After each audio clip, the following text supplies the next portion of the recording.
السلام عليكم. صاحبتي أمولة قالت لي تعالي عزماكي على حتة أكلة تجنن وهعملها في أواني اي ام سي، لحمة ضاني وكوارع. تفتكري هتستوي في وقت قد ايه؟ قلت لها يا نهار أبيض، كوارع يعني 4 ساعات 5 ساعات يا دوبك عبال ما تستوي. قالت لي لا، مع أواني اي ام سي انسي كل اللي انتي فاكراه وتعالي شوفي بنفسك. ادي يا ستي الكوارع الجميلة بتاعتي وكمان معاها اللحمة الضاني، حطيتهم مع بعض في آنيتي الجميلة من اي ام سي، وحطيت معاها طماطم وبشرة بصل ورق لورا ملح وفلفل، كل الحاجات اللي انت عايزة تحطيها وطماطميتين كمان.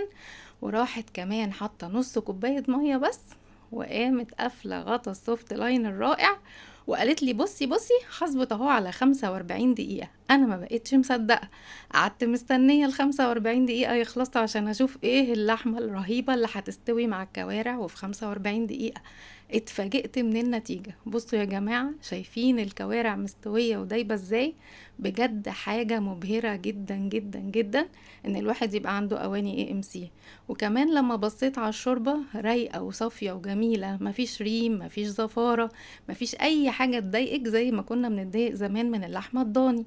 وادي كمان حطيتها اهي في الصينية وهتشغل عليها الفرن كده تاخد لون جميل. الله، مش قادرة اقول لكم الريحة عاملة ازاي ولا الطعم كمان. بجد بجد شكرا يا حبيبة قلبي على العزومة الجميلة دي. وكمان ما نسيتش ان هي تعمل لنا جنبها محشي ورق عنب الخطير بتاعها، بتبقى عاملة تحتيه فرشة بصل وبطاطس وطماطم وجزر. وكمان الشوربة تجنن مع اواني اي ام سي، هتحس ان انتي ملكة.